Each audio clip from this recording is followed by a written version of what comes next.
Quizá preguntan, hermanos, por qué el pastor Nicolás, si hay varios pastores. Hermanos, es la norma que tiene el presbiterio, que el presidente del presbiterio predique en la apertura y en la clausura. Esa es la razón. Y los invito, hermanos, a que hagamos una oración, porque dice la palabra de Dios que debemos acercarnos a su palabra con temor y temblor, porque es la palabra de Dios, hermanos. Vamos a hacer una oración. Dios y Padre nuestro, te damos gracias, Señor, porque estos días tú nos convocaste, Señor, para llevar a cabo nuestras actividades como presbiterio, y ahora estamos clausurando. Y estamos aquí en tu templo, Señor, para elevar alabanzas a tu nombre. Pero llega este momento también cuando va tu palabra. Rogamos pues que la dirección de tu Santo Espíritu nos guíe en nuestros corazones y en nuestros pensamientos para que estemos atentos a tu palabra este día. Gracias te damos, Señor, por el tiempo, por este espacio, Señor. Que tu nombre sea glorificado este día. En el nombre de Jesús, nuestro Señor. Amén. Tomen sus lugares, hermanos.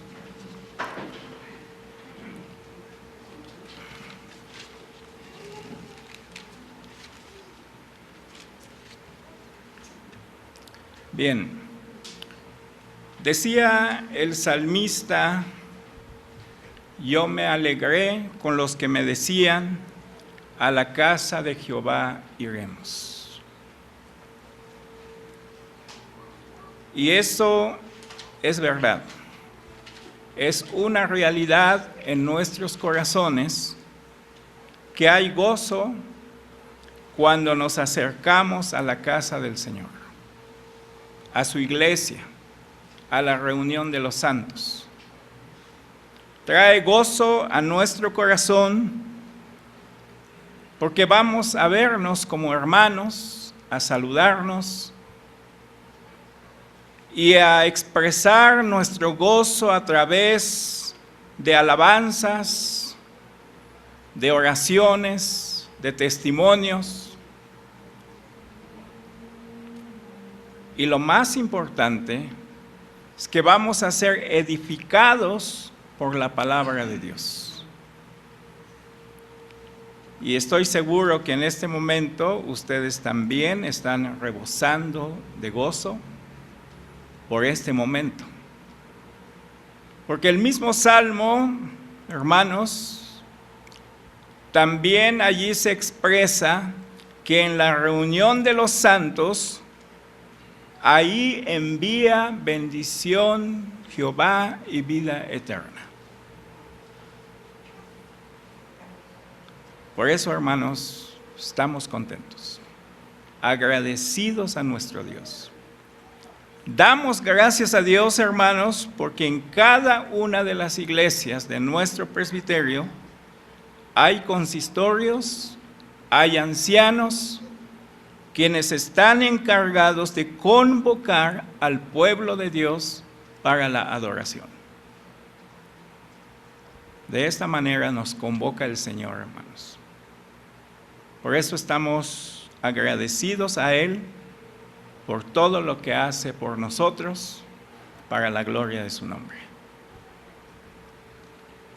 Pasemos pues, hermanos, a la meditación de esta palabra que hemos leído, una parte de la palabra de Dios. En la primera parte del capítulo 1 de Primera de Corintios, encontramos ahí, hermanos, que el apóstol Pablo está escribiendo a los hermanos de Corinto, a los corintios. encontramos primero una salutación, un saludo. Llega la carta del apóstol Pablo y lo primero que ven y oyen los hermanos de Corinto es el saludo del apóstol.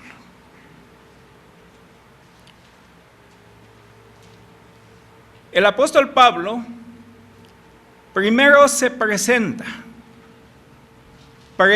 sus credenciales y le dice a la iglesia: Pablo, llamado a ser apóstol de Jesucristo, por la voluntad de Dios, y el hermano Sóstenes. Es la forma como Pablo se introduce, se presenta su credencial ante la iglesia, diciéndole a la iglesia que él es un apóstol. Cuando vamos a los diccionarios, hermanos, si buscamos la palabra apóstol, simplemente nos va a decir que significa un enviado, un comisionado.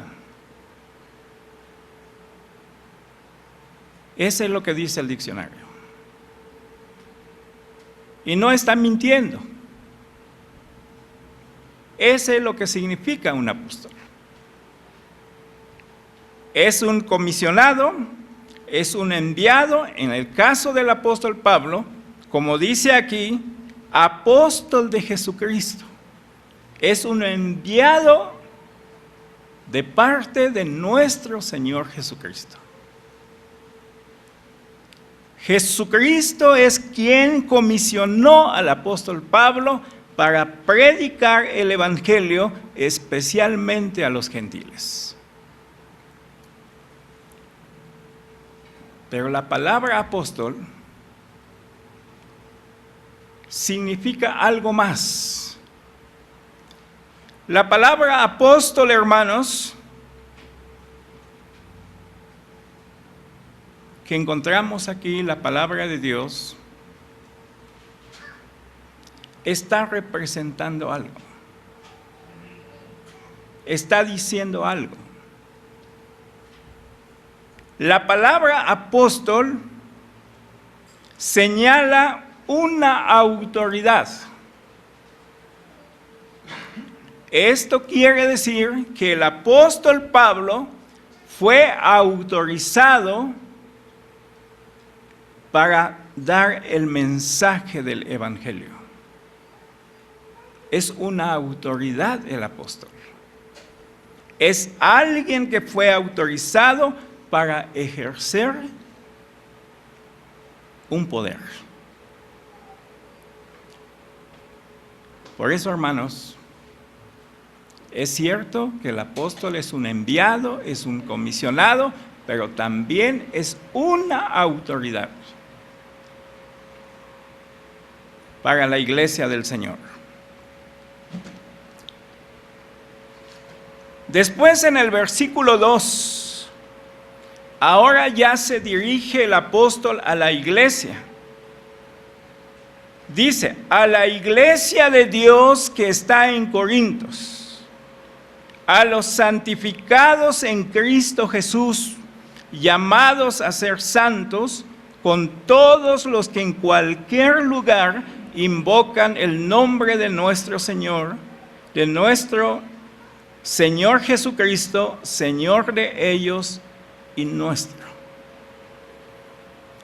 Aquí encontramos la palabra iglesia. ¿Quién es la iglesia? ¿O qué es la iglesia? A veces nos confundimos, hermanos, porque cuando vemos un templo, a veces a ese templo le llamamos iglesia.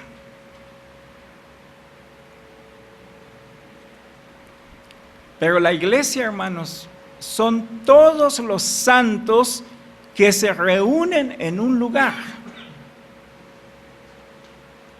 No importa si tenga un edificio bonito o tenga un lugar sencillo. La iglesia son las personas, en este caso, las personas redimidas en Cristo que se reúnen. Esa es la iglesia. Nosotros aquí está reunida la iglesia. La iglesia local. La iglesia de este lugar. Y en varios lugares están grupos de hermanos que se reúnen para adorar a Dios. Ahí está la iglesia. Por eso, hermanos, no es el templo, son las personas. Es la comunión de los santos. Son los santos que se reúnen. La iglesia. A esta iglesia, dice la palabra de Dios, la iglesia de Dios que está en Corintios. Para nosotros estamos en Betel ahora. Y dice, a los santificados en Cristo Jesús. O sea, todos los que se reúnen, los que han sido redimidos, los que han sido llamados con un llamamiento eficaz. Todas esas personas reunidas, dice la palabra de Dios, que son los santificados. ¿Quién santifica la iglesia? Es el Espíritu Santo. Por eso se llama Espíritu Santo. Porque santifica a la iglesia mediante la palabra. El Espíritu usa la palabra para santificar a la iglesia. Usa la palabra para llamar a los elegidos y apartarlos del mundo y consagrarlos para la gloria de Dios. Son los santificados. Por eso los que se reúnen para alabar a Dios y escuchar la palabra de Dios son los santos, porque han sido santificados por la obra del Espíritu Santo y por la palabra de nuestro Dios.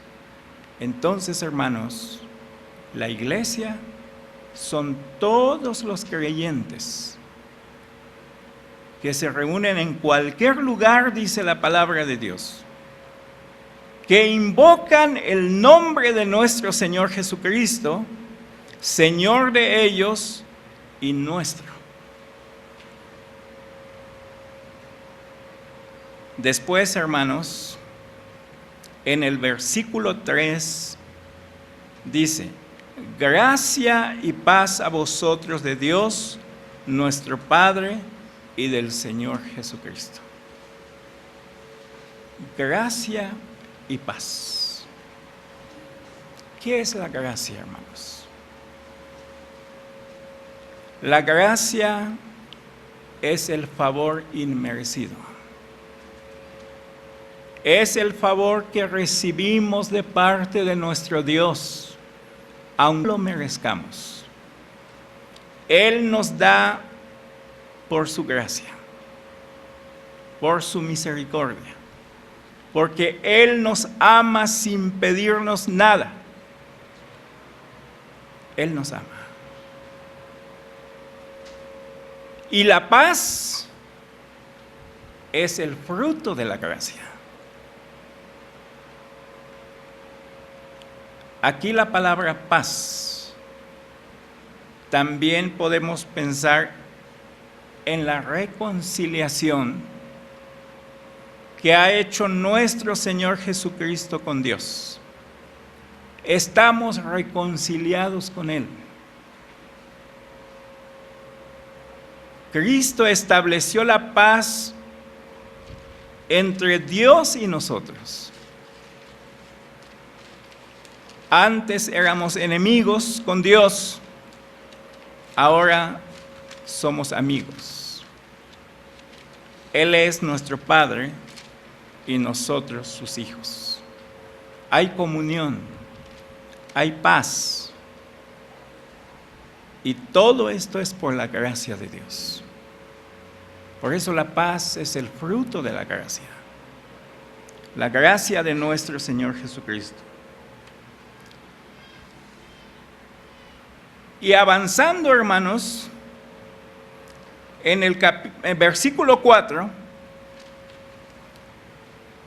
aquí el apóstol San Pablo está expresando su gratitud por los hermanos de Corinto. Y el apóstol, hermanos, dice así: gracias doy a mi Dios siempre por vosotros, por la gracia de Dios que os fue dada en Cristo Jesús. Primeramente, la gracia es el apóstol Pablo por la gracia de Dios que le fue dada a la iglesia de Corinto.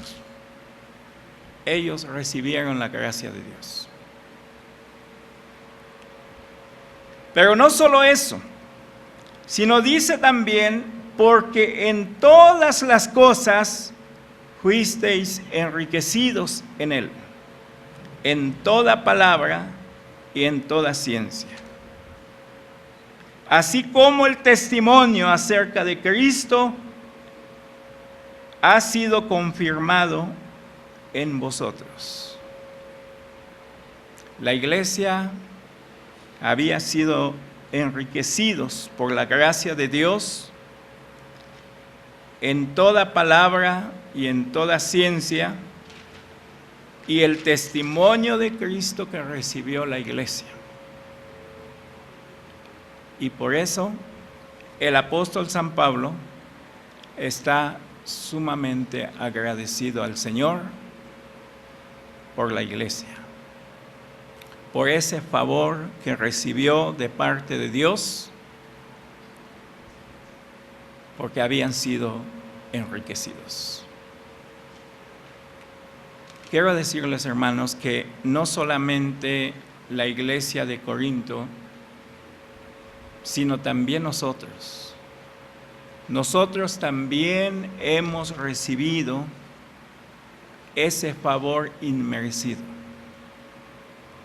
de parte de nuestro Dios.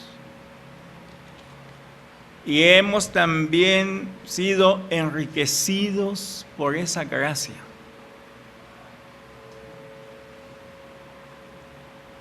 Y nosotros debemos unirnos con el apóstol, agradecidos al Señor, siempre, en todo tiempo.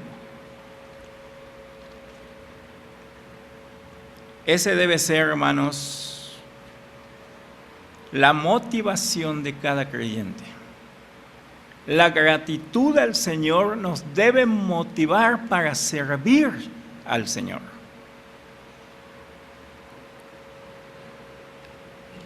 No solo el apóstol, sino todos los creyentes que reciben la gracia de Dios debe estar sumamente agradecido. Pero hay un problema en la iglesia de Corintios. La iglesia de Corintios, hermanos, era una iglesia lleno de dones del Espíritu Santo.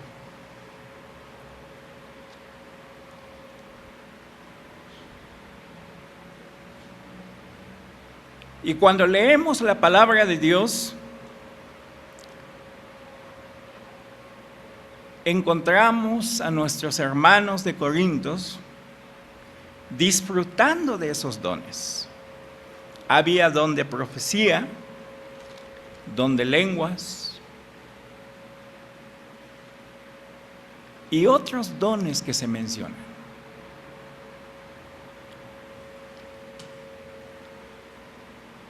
Pero lamentablemente, hermanos, por el pecado que hay en el corazón del hombre,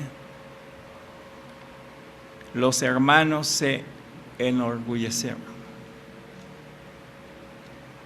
Cayeron en la vanidad.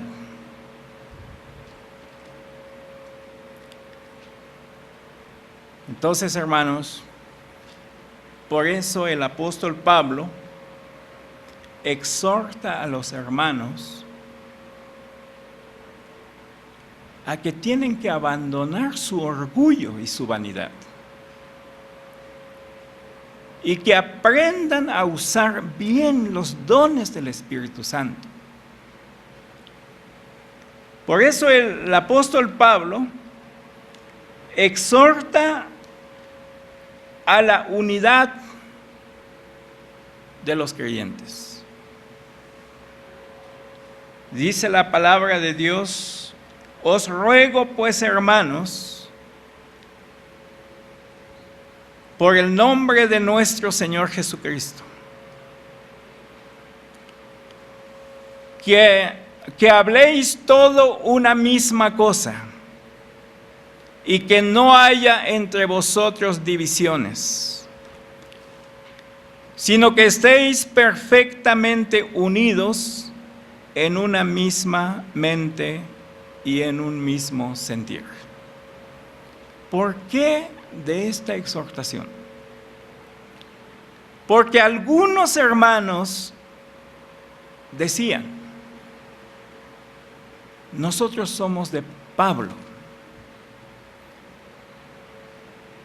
Y así empezaron. Dice la palabra de Dios aquí: quiero decir que cada uno de vosotros dice: yo soy de Pablo, y yo de Apolos, y yo de Cefas, y yo de Cristo. Hacían sus grupitos los hermanos y generaban división en la iglesia. Y por eso la exhortación del apóstol. Él, como autoridad, reprende a la iglesia, exhorta a la iglesia que busquen la unidad entre ellos, la unidad en espíritu, la unidad fraternal entre los hermanos, que no haya divisiones. Nosotros como presbiterio, hermanos, a veces nos calentamos en las discusiones, a veces nos enojamos, pero siempre buscamos para que esa discusión termine en armonía, en unidad. Si es necesario pedir perdón, pedimos y nos perdonamos unos a otros, porque no queremos división en nuestro presbiterio. Y de igual manera también entre creyentes no debemos causar divisiones, debemos buscar la unidad, la fraternidad, porque tenemos un solo propósito: que la iglesia crezca en el conocimiento de la palabra de Dios, que la iglesia se mantenga unida, juntos al servicio del Señor. Por eso, hermanos, el apóstol nos exhorta también a nosotros, hermanos. Evitemos las indiferencias, evitemos las rivalidades, evitemos, hermanos, todos aquellos que nos causan división en la iglesia. procuremos buscar siempre la unidad. Que nuestros hermanos, hermanas, que son menores, que aprendan a respetar también a los mayores. Y de igual manera los mayores que respeten a los pequeños. Todos juntos busquemos al Señor. Todos juntos sirvamos al Señor. En la iglesia, hermanos, no hay jerarquías, hay comunidad. Por eso, hermanos, esta exhortación es para nosotros también. Nosotros como presbiterio y aquí la iglesia, pues como iglesia. Procuremos, esforcémonos para que siempre haya unidad en la iglesia. Que este testimonio, hermanos, sea el testimonio público que podamos expresar a la gente una unidad como iglesia. Entonces, amados hermanos, reciban la palabra que hemos escuchado hoy y el Señor les bendiga. Conserven en su corazón lo que el apóstol Pablo nos ha dicho mediante su palabra. Vamos a dar gracias, hermanos, por la palabra de Dios que hemos escuchado este día. Padre nuestro, gracias una vez más te damos, porque tu palabra es profunda, pero también nos expresa de una manera sencilla que no es difícil de entender. Solo si en nuestros corazones hay pecado, entonces hay dificultad para entender tu palabra. Oramos, Dios, que tú nos hagas sensible a tu voz, palabra. Gracias te damos por el mensaje de hoy, en el nombre de Jesús nuestro Señor. Amén.